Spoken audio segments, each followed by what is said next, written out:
Isang mapagpalang araw po sa ating lahat. Ako po si Jonella Bianca de Aguilar. Ito po ang aking Day 188 devotion para sa ating 365 daily devotion na pinamagatang ano ang best argument mo. At ang topic natin ngayon ay moral argument. Sabi po dito, yung concept ng moral argument is a powerful defense for the existence of God. It observes that all people, regardless of culture or background, have a sense of right and wrong. This universal moral compass points to the reality of a divine lawgiver. If there is no God, then morality is just a human invention and has no ultimate authority. But because we know deep down that certain things are truly good or evil, this points to a God who is the source of moral law, justice, and conscience. At ang Bible verse natin matatagpuan sa Romans chapter 2 verses 15 to 16. They show that the requirements of the law are written on their hearts, their conscience are bearing witness, and their thoughts sometimes accusing them and at other times even defending them. This will take place on the day when God judges people's secrets through Jesus Christ, as my gospel declares. Sa Tagalog po, ipinapakita ng kanilang mga gawa na nakasulat sa kanilang puso ang panuntunan ng kautusan. Pinapatunayan din ito ng kanilang budhi, sapagkat kung minsan sila sinusumbatan nito at kung minsan naman sila ipinagtatanggol nito sa kanilang isipan.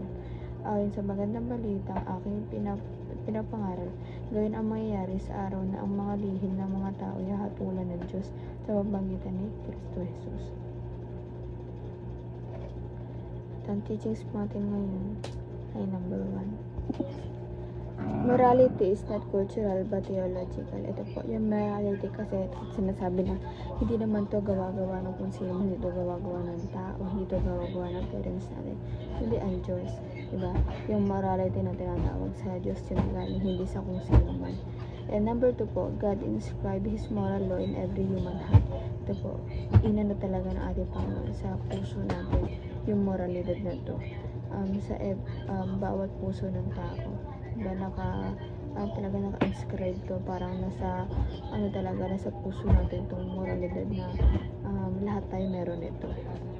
And number 3 po, your changed life is the best moral argument. Ito talaga yung, di ba, madami naman ang sabi na yung sinasabi nila palagi nagsimba ka pero parang yung ugali mong ganun, ang maganda talagang ang magandang best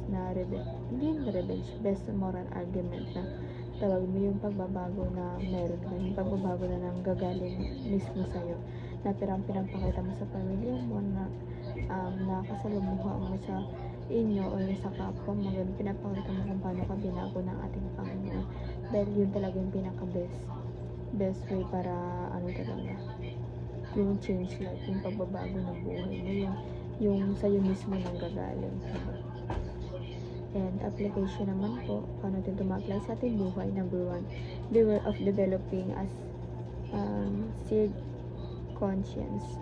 Ito po, and ito po, mag-beware talaga tayo dito na parang huwag natin to sarili natin.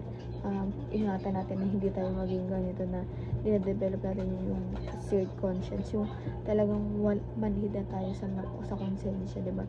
Parang nagiging good evil na yung attitude natin, na yung nagiging masama, nagiging tama sa atin, kasi diba, mas pag more on mo ginagawa yung mali, parang nagiging tama na sa'yo, parang ganun yung epekto niya. Kaya maging beware tayo sa ganitong ugali na dapat hindi natin to i-develop sa sarili natin.